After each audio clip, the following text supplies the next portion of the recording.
Paseantes Literarios, un programa del Grafógrafo, revista de Humanidades y Lengua Castellana de la Universidad La Gran Colombia. En Paseantes Literarios tendremos invitados para que compartan con nosotros sus conocimientos y experiencias en torno a las humanidades. En cada episodio nos adentraremos en los temas más relevantes de la actualidad. Exploraremos nuevas perspectivas y enfoques asociadas a las humanidades. Hola a todos y bienvenidos a un nuevo episodio de Paseantes Literarios, una sección de la revista del Grafógrafo de la Licenciatura en Humanidades y Lengua Castellana de la Universidad La Gran Colombia. El día de hoy nos acompaña Lina, o más conocida en redes sociales como Lina Escribe. Lina es licenciada en Ciencias Sociales de la Universidad La Gran Colombia, es promotora de lectura y creadora de contenido literario. Muchas gracias, Lina, por acompañarnos el día de hoy. Bienvenida a este espacio. Muchas gracias a ustedes por la invitación. El día de hoy vamos a hablar particularmente de una escritora que es Clarice Lispector. Entonces, para crear un contexto sobre la vida y obra de esta autora, me voy a permitir leerles un fragmento de un artículo titulado Clarice Lispector, escrito por Juan Gustavo Cobo. Dice así: una joven nacida en Ucrania en 1920, traída al Brasil de 2 meses, que vivió su infancia en el nordeste, Maceió y Recife, hija de una familia de emigrantes judíos rusos pobres. Llega a Río a los 15 años huérfana de padre, trae consigo una belleza inquietante y muy pronto un manuscrito no menos perturbador, Cerca del corazón salvaje. Pierde a su padre y entra a formar parte de sus círculos intelectuales próximos a figuras tan destacadas como el poeta Manuel Bandeira, gracias a su trabajo como periodista. Su primera novela se ha erigido como punto de partida de una nueva narrativa que asume a Joyce, de quien es un epígrafe que le da título, a Katherine Mansfield y a Virginia Woolf. Aun cuando la autora, en carta al crítico Álvaro Lins, confiesa no conocer entonces a su precursor Joyce, o cambio, El lobo estepario de Hermann Hesse, leído a los 13 años, le producía fiebre y la marcará para siempre. Digamos que acá Lispector es conocida o considerada como una de las autoras, escritoras más relevantes del Brasil del siglo XX. Entonces, digamos que en este caso consideramos que es importante conocer un poquito más a profundidad su biografía, porque más adelante ciertos relatos, ciertos cuentos tienen un poco como este tinte entre ficcional y autobiográfico. Entonces, diremos así brevemente que tras la revolución bolchevique su hogar fue invadido y pues digamos que su casa familiar fue arrasada. Ellos huyen de Ucrania y se establecen en Brasil su madre tiempo después muere cuando ella tenía alrededor de 10 años y a partir de este suceso, ella empieza a recurrir y digamos a valerse un poco de la imaginación y también de la escritura, digamos que pues para evadir de cierta manera toda esta realidad y todo este trasfondo de guerra que vivió desde muy, muy pequeña. Entonces digamos que con esto un poco contextualizado, no sé si de pronto quisieras agregar un poco más de la vida de esta autora antes de que entráramos como a analizar de pronto su escritura. Sí, pues que es una casualidad básicamente que Clarice hubiese llegado a Brasil o a esta parte del mundo, porque realmente ellos se iban a dirigir a los Estados Unidos, que era donde estaban migrando pues la mayoría de personas que estaban huyendo de todas las persecuciones bolcheviques en ese entonces, pero tenían algunos conocidos en Brasil. Entonces su papá decide que van a venir pues a esta parte del mundo, ¿no? Y a Brasil específicamente, pero por poco, y vivimos a una Clarice Lispector de pronto un poco más estadounidense de alguna manera, y también pues este tema de la guerra la afectó fuertemente, aunque Clarice era muy bebé cuando esto sucedió, porque creo que tenía como 2 años, cuando emigran para acá, para América Latina. Sí, hay, en algunas de las biografías de Clarice Lispector se habla de que pues su mamá fue abusada sexualmente por un soldado bolchevique y que esto le trajo después enfermedades y demás, y en ese momento se creía que, creo que tenía sífilis si no estoy mal, y se creía en ese momento que una mujer cuando quedaba embarazada se curaba de todas estas enfermedades. Entonces básicamente Clarice fue concebida para salvar a su mamá, y pues al no hacerlo, eso siempre le quedó a ella como en la mente, y eso también se va a ver como muy reflejado en su literatura realmente. Entonces, como con todo este contexto de subidas, vamos a dar inicio a la primera pregunta. Dice, ¿cómo crees que el origen europeo del Inspector, ya dijimos que fue, digamos, muy bebé, muy chiquita, pero digamos que esta guerra siempre termina por enmarcar, por dejar como ciertas cicatrices en la vida de las personas?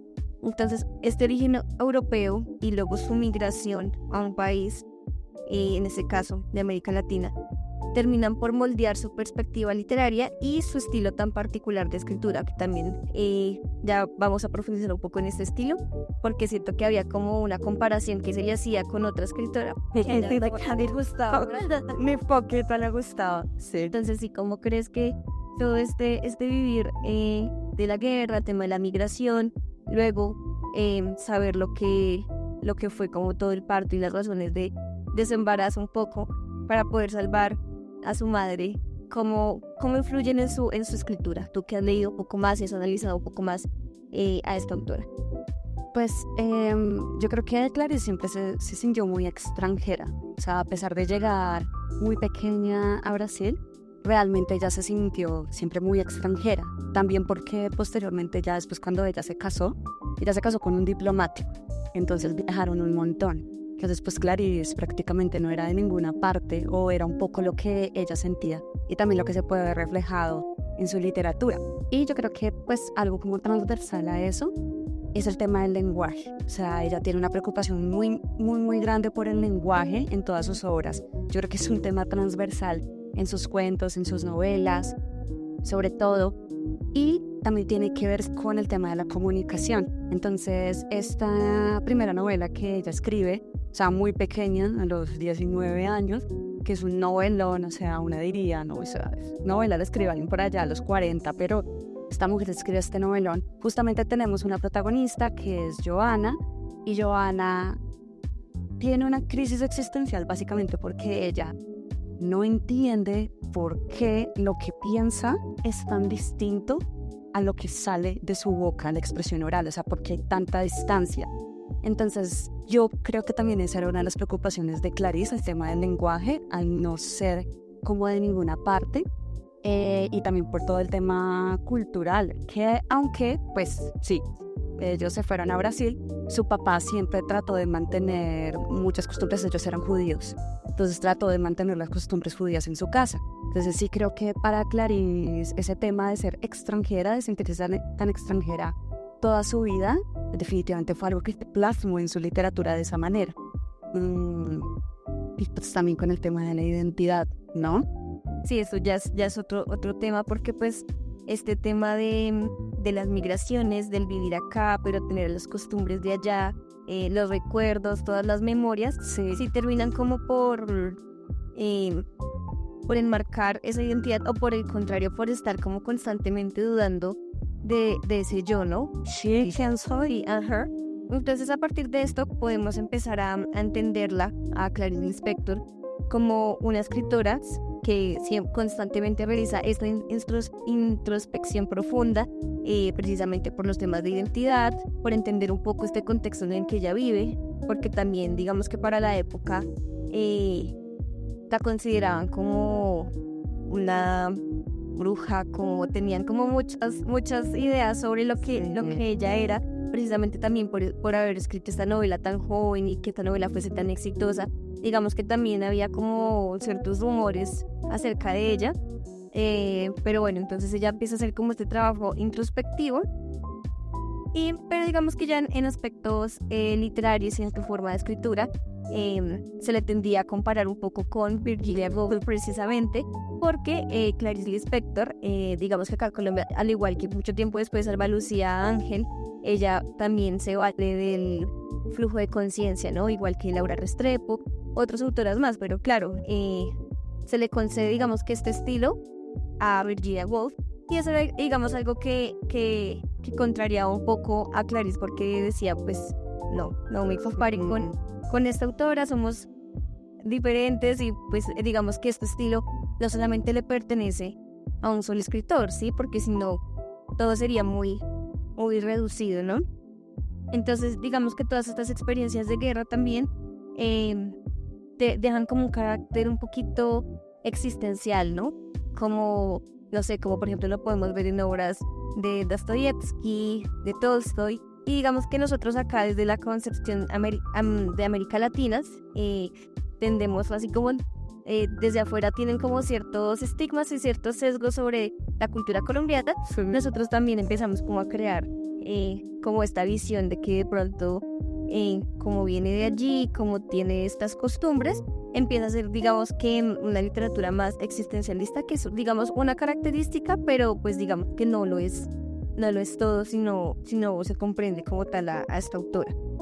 Entonces, hablando de identidad, ¿de qué manera crees que se ve reflejada esta búsqueda de identidad y la existencia y la búsqueda de sentido, tanto en ella como a la hora de tratar de plasmarlo esto en estas obras? Sí. No, sí, mira que, o sea, tienes mucha razón en lo que estás diciendo, porque hace poco yo hice un taller de Clarice Lispector. Entonces, como en ese ejercicio de relectura, yo decía, como es que Clarice Lispector, o sea, no, que eso ya es un titulazo, ¿no? O sea, escritora de ficción, o sea, wow, y es como, sí, por lo menos para mí es como una de esas diosas literarias realmente, pero es que Clarice Lispector no solo escribía ficción, sino que había muchísima filosofía realmente en lo que ella hacía, o sea, muchísimas reflexiones filosóficas. Entonces ahí entran estos temas que tú mencionabas, ¿no? ¿Cuál es como la particularidad de Clarice? Que ella lo hacía a partir de personajes cotidianos, aunque no parezca así. Todos sus personajes son personas, pues como yo, realmente que están en situaciones muy cotidianas, que se hacen pues estas preguntas que son inherentes a la existencia humana, ¿no? Pues, ¿quién soy? ¿De dónde vengo? Todo ese tipo de cosas, ¿no? Y justamente creo que esos temas, la identidad, el sentido de la vida, se ven reflejados en Clarice Lispector, en sus personajes y en las dudas que tienen esos personajes. Algo como muy particular de los personajes de Clarice Lispector, y es que jamás resuelven sus dudas. Se quedan como en esa exploración, ¿cierto? La pregunta de quién soy o cuál es el sentido de todo esto. Y ofrecen muchas visiones, pero como que una respuesta se queda un poco trunca. También por eso me parece muy filosófica. Pero entonces, por ejemplo, quería, pues, mis escritos favoritos de Clarice Lispector son los cuentos. Entonces, pues quería de pronto que ejemplificáramos algunos de esos temas con esos cuentos. Entonces, el de la identidad, por ejemplo. Hay un cuento de Clarice Lispector que se llama Restos del Carnaval. Es uno de mis cuentos favoritos, lo recomiendo mucho. Si no han leído algo de Clarice, lean ese cuento porque es muy, muy hermoso. Y aquí una narradora adulta está rememorando uno de los carnavales que ella vivió, y pues también teniendo en cuenta lo importante que son los carnavales en Brasil, ¿no? Como todas estas fiestas y demás. Pero no lo recuerda de una manera feliz, sino con muchísima melancolía.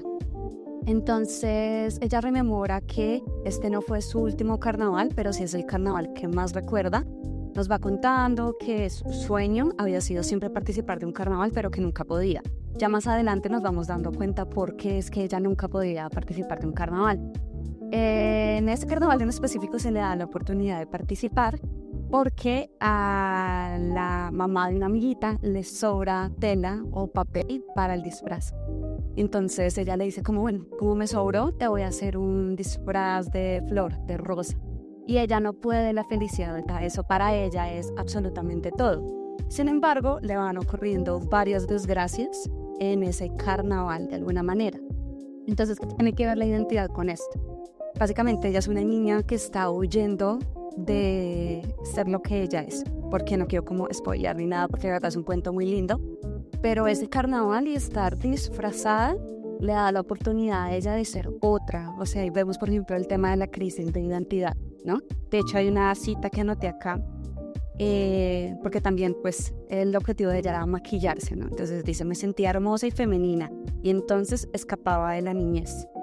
Y hay otra que decía, iba a ser otra, no yo misma, ¿no? Entonces ahí en ella siempre hay una crisis de identidad por lo que ella es, por cómo ella se ve al espejo, por lo que ella se reconoce, pero también por todas las situaciones familiares que tiene alrededor y que no la dejan ser partícipe de ese carnaval, que es básicamente vivir su niñez. Entonces, por ejemplo, ahí en esa duda, y es una niña, ¿no? Aunque es una narradora adulta, la que está rememorando. Ahí en esas dudas están presentes, por ejemplo, la pregunta y la crisis de la identidad, de alguna manera. Es un cuento muy hermoso.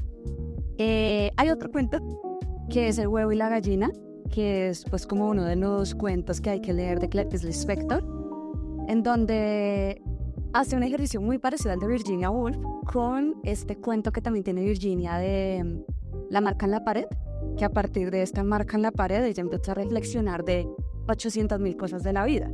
Pues en Clarice Lispector ocurre con un huevo. Entonces una ama de casa, otra vez, una persona normal en una situación cotidiana, está en su cocina y ve un huevo.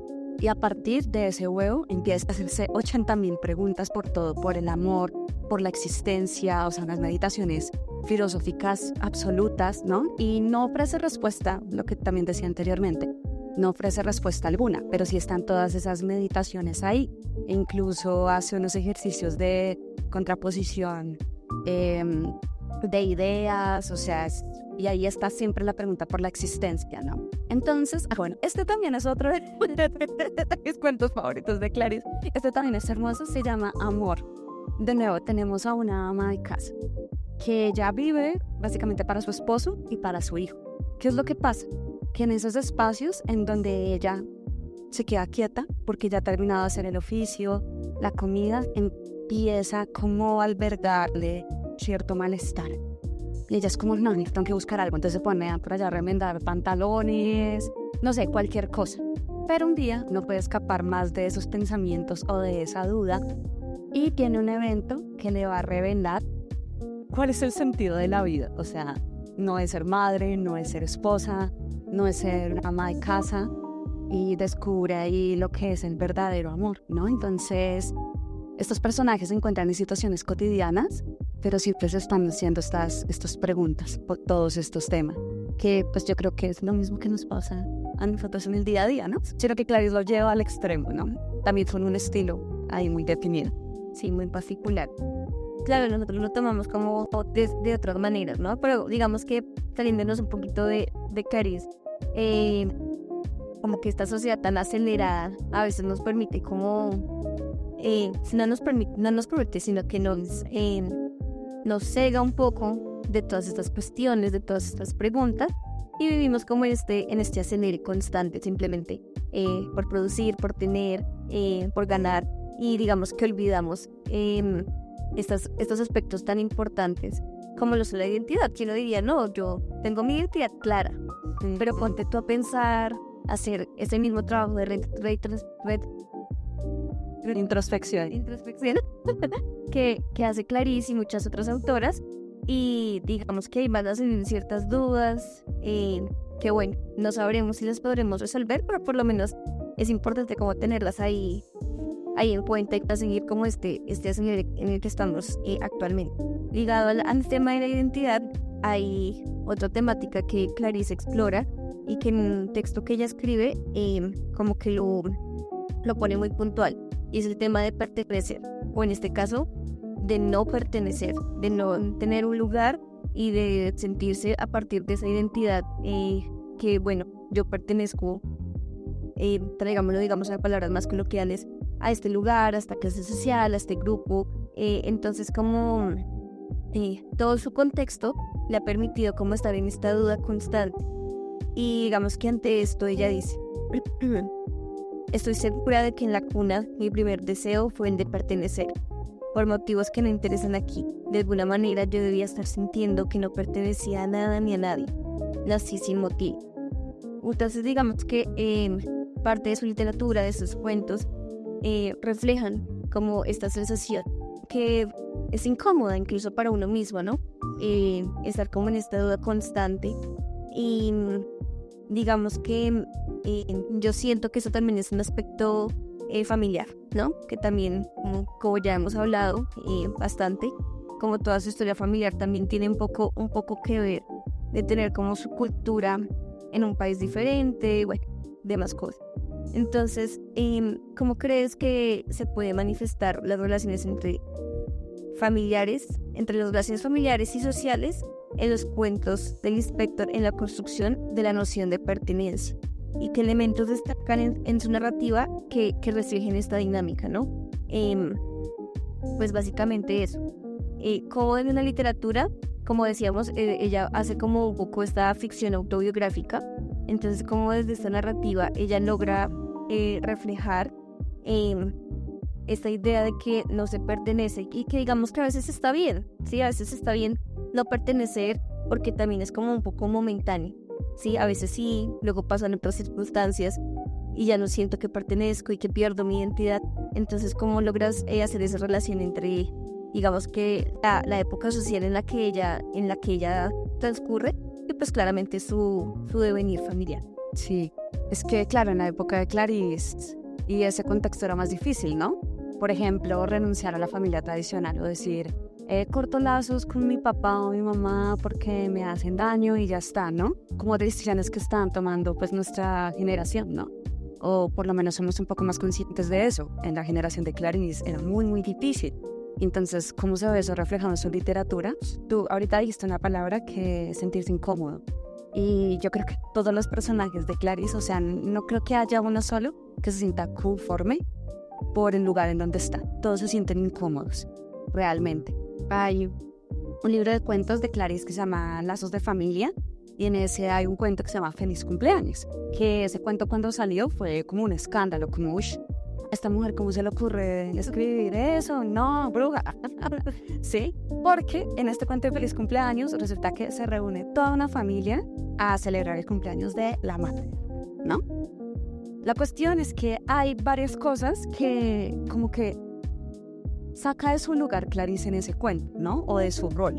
Se supone que la abuela, por ejemplo, esta matriarca, pues es una abuela tierna, es una abuela que los va a recibir a todos, la abuela es la que se sacrifica por la familia, y acá tenemos un personaje totalmente distinto.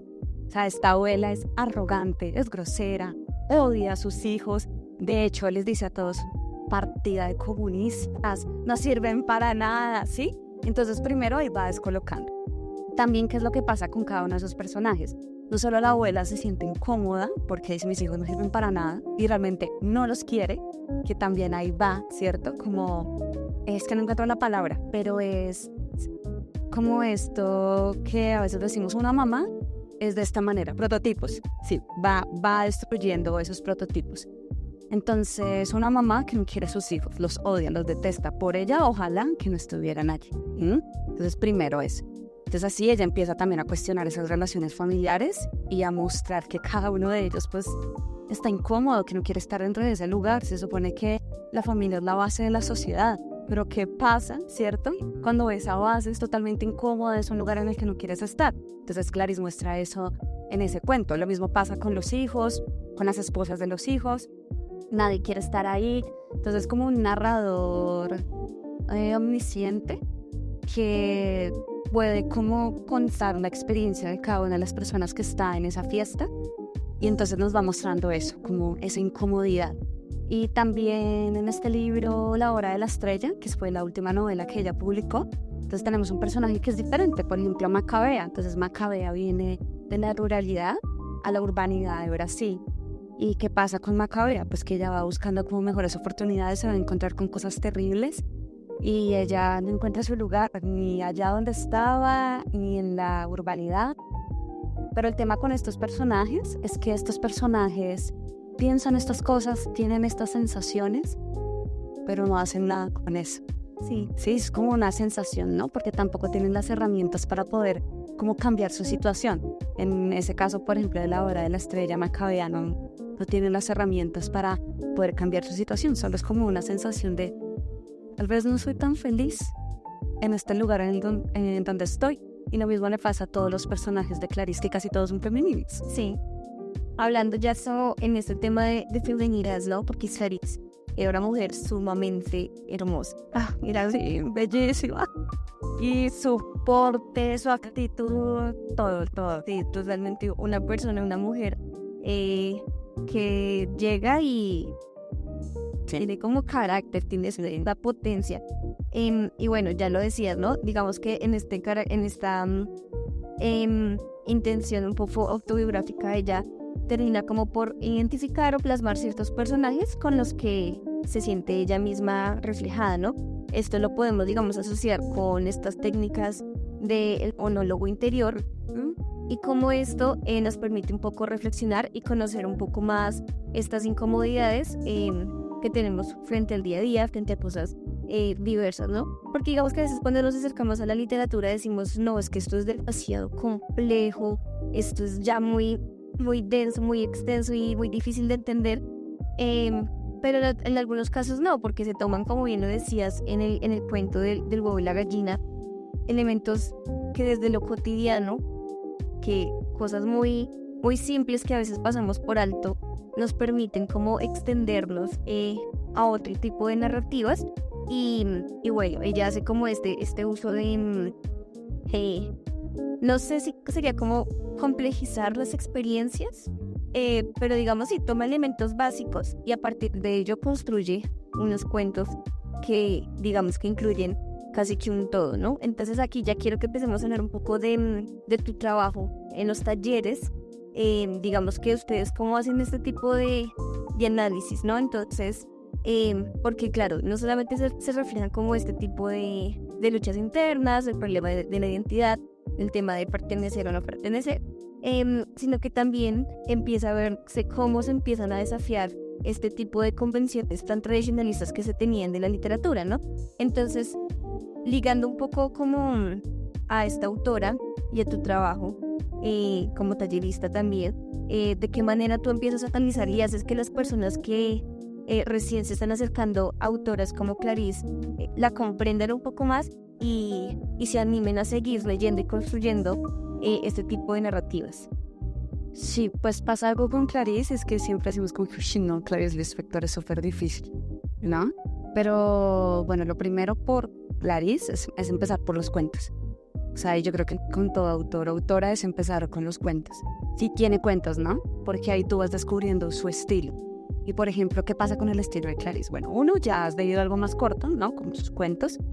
Más o menos descubres su estilo, ¿no? Que para Clarice es muy importante no contar una historia tradicional, inicio, nudo y desenlace. Eso a ella no le interesa.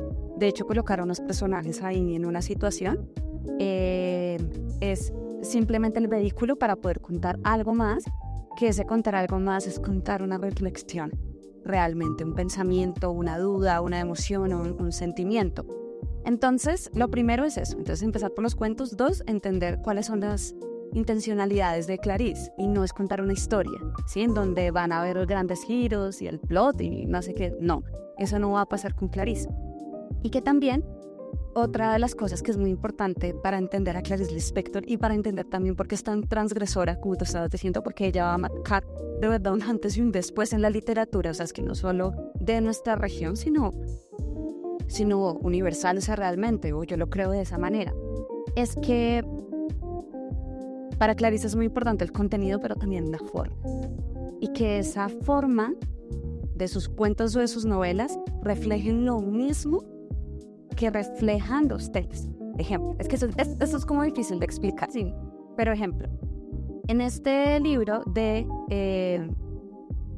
Cerca del corazón salvaje, es un libro que uno dice, no entiendo.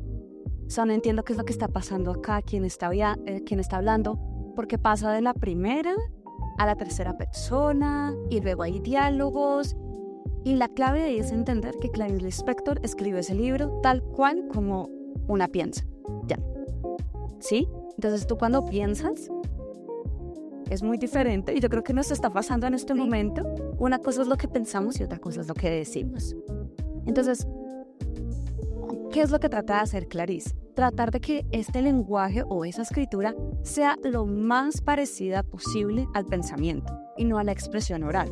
Ahora bien, ni siquiera es expresión oral, sino que es escritura. Exacto, es muy difícil. Cuando tú te das cuenta que Clarice Lispector no te está narrando esto como había una vez tal cosa, no, sino que te está hablando como si estuvieras en la cabeza de la narradora del cuento o la novela que sea. Digo esa de Cerca del corazón salvaje, porque creo que es una de las más difíciles de Clarice Lispector. Cuando tú te das cuenta de eso, ya es como, claro, todo cobra sentido, porque tú no la estás leyendo con las mismas leyes con las que se lee la demás literatura, aunque hay narraciones muy parecidas a las de Clarice, sino con sus leyes, ¿no? Entonces está este otro libro, que es La pasión según G.H., que me diría, ¿qué es lo que está pasando acá? Porque es una voz que responde.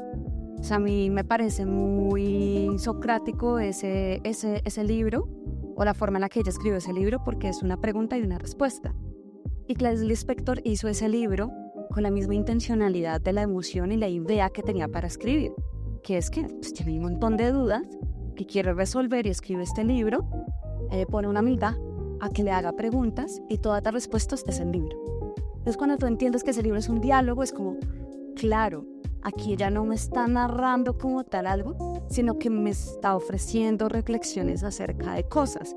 Entonces pues yo creo que eso sería como algo fundamental para poder entender a Clarice y entender por qué Clarice es tan transgresora. O sea, para ella no solo es importante el fondo de los cuentos, los temas, los personajes, sino la misma forma, sí, la estructura narrativa, todo. De hecho, este libro de Cerca del Corazón Salvaje es un libro que incluso sus capítulos están estructurados de la misma forma en la que está estructurada la narración, que es a través como de este flujo de conciencia, pero ni siquiera solo flujo de conciencia, sino tratando de llegar al pensamiento más puro. Entonces, sí, yo creo que entendiéndolo por ahí ya es como, claro, ya veo por dónde es que me está llevando Clarice Lispector, de alguna manera. Tú fuiste docente por un tiempo.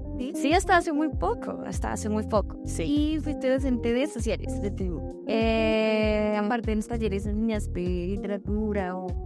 Sí, porque yo era profe de filosofía, historia y lectura crítica.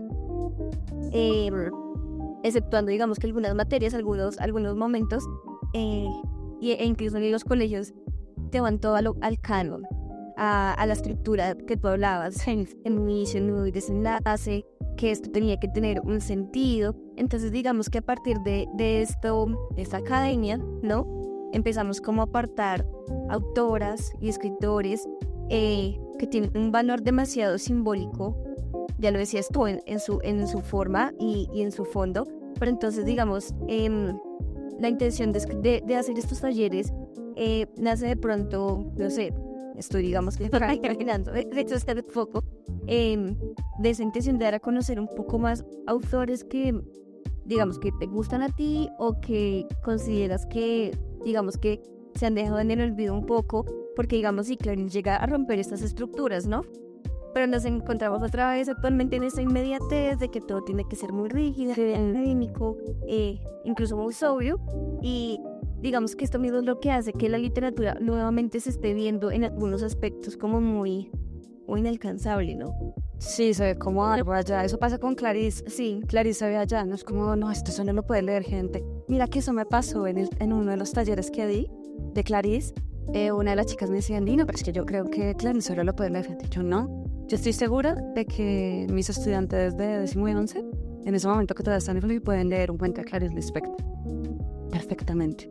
O sea, cuando ya se le baje, no, mira, lo que está pasando acá es que ya están narrando de esta manera. Pues es más entendible y es para cualquiera realmente. Digamos, es como desatarnos de esa idea de que tienes que estar dentro de cierta clase social o tener cierto capital cultural para poder acercarte a la literatura o a este tipo de autoras, cuando no. Bueno, ahorita pasa todo un tema editorial sumamente fuerte y controversial, y es que el que tiene seguidores y cantidad de personas que ven su contenido es a quien le dan como la oportunidad de escribir un libro y de publicarlo. Claro, no es en todos los casos, pero digamos, vemos que últimamente existe como X editorial lanza el libro de tal influencer, ¿sí? Sí. Entonces digamos que ya se empieza, claro, en cierta parte podríamos decir que la literatura es un producto, pero si lo vemos solo como un producto, te quitamos ese valor que realmente tiene, ¿no? Es solamente conocer la historia y ya. Yo siento que muchos conocemos, qué sé yo, y yo soy la persona más contradictoria porque yo acá juzgo el canon, pero yo amo los clásicos, ¿sí? Sí. Pero pues claro, también es importante conocer como estas otras narrativas, pero digamos, voy a poner el ejemplo desde un clásico. Conocemos todos un poco la historia de Quijote o de Shakespeare, pero no nos hemos acercado porque se nos inculcó un miedo, ¿no? Sí. Y si es que yo no me acerco porque es difícil. Y sí, claro, en algunas ocasiones acercarnos a cierto libro, a cierto autor, sí requiere un poco de lo que tú decías, conocer esta como su estilo un poco, pero digamos que valoramos acá en los talleres que tú haces, porque son como esta ruptura entre el miedo y el hacer, ¿no? Porque yo a veces no hago nada por el miedo y me cierro a la oportunidad de conocer autoras como Clarice Lispector. Entonces, digamos que en esta medida quisiera que nos hablaras y nos dijeras como tu top 3 de autoras infalibles, que sí o sí cualquiera, porque cualquiera puede leerlos, se acerque a estos autores.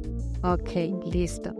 Hay unas autoras, pues es que yo tengo como unas de siempre, ¿no? Y está ahí Clarice Lispector también. Pero en ese, mira que como investigando para los talleres, tratando de sí ofrecer otra cosa, porque si una, pues de los objetivos de los talleres es como acercar a las lectoras, digo lectoras porque sobre todo hay chicas en mis talleres, entonces de acercar a las lectoras como a estas figuras que se ven allá como, ay no, esto no se pueden leer. También mi propósito pues es descubrir, ¿no? Y entonces hay unas autoras que yo decía, por Dios, ¿cómo es que no las conocemos? ¿Cómo es que en ninguna parte no se hablaron de ellas? O sea, no lo entiendo. Y muchas de las chicas que asisten a mis talleres, pues por ejemplo, estudian literatura o están haciendo una maestría en literatura y me dicen, mira, a mí nunca me hablaron de esta escritora. Entonces, bueno, la primera se llama Susy Delgado. Ella es paraguaya. Es una mujer que es de otro mundo.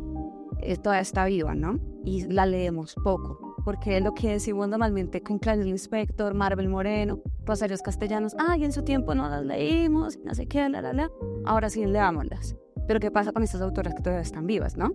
Entonces, bueno, Susy, resulta que ella escribe en castellano y en guaraní, porque hay una particularidad, yo no, o sea, sí sabía que pues en Paraguay hablan guaraní, pero no sabía que tanta población era bilingüe. Y aún más hermoso todavía, hablan algo que se llama yopará, que es una confusión entre el guaraní y el castellano.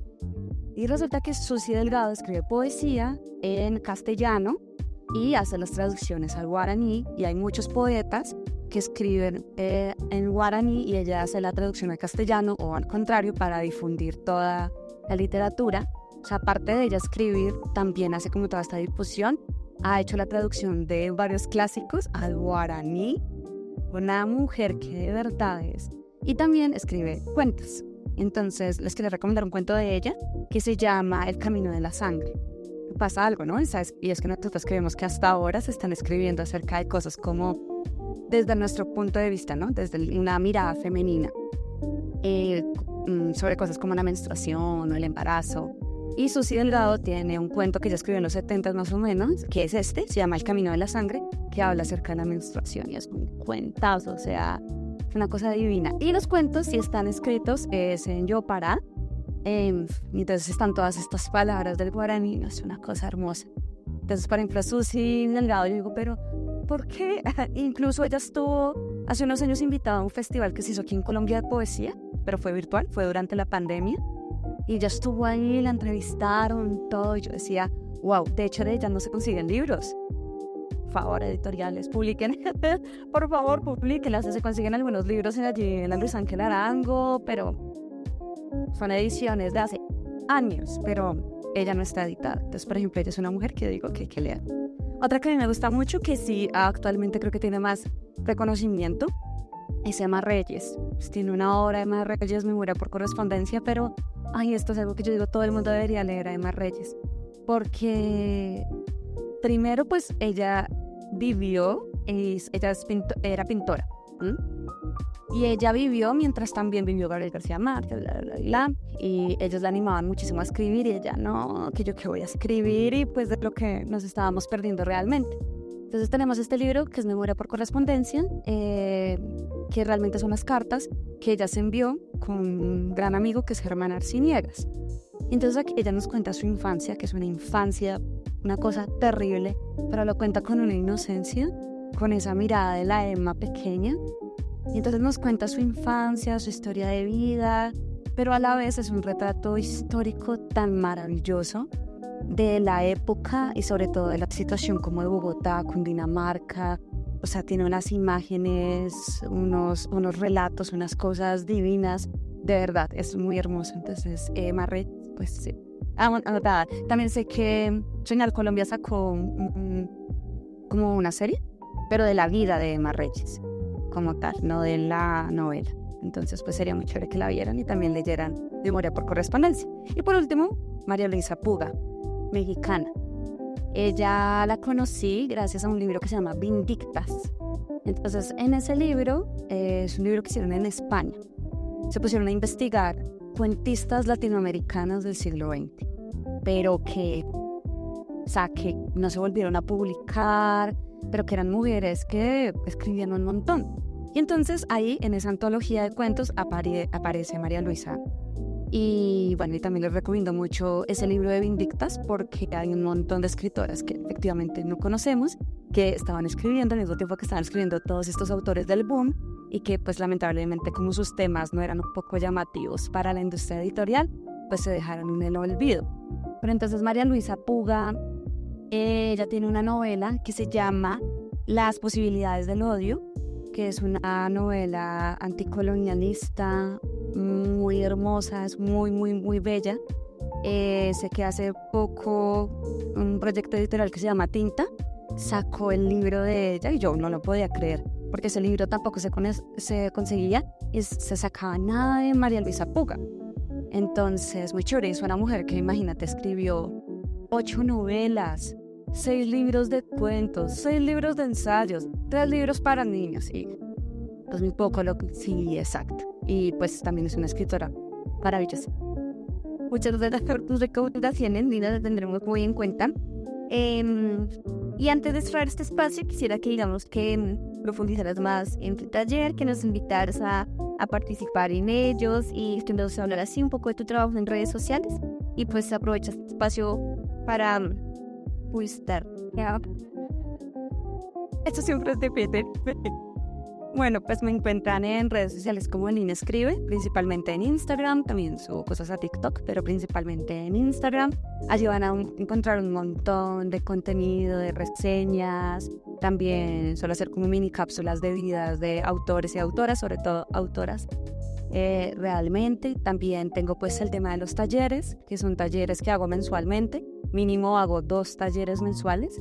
El taller se llama Leamos Juntas y pues hago como una curaduría mes a mes de una novela que creo que nos dé para hablar tanto a nivel literario, pero también social, personal, familiar.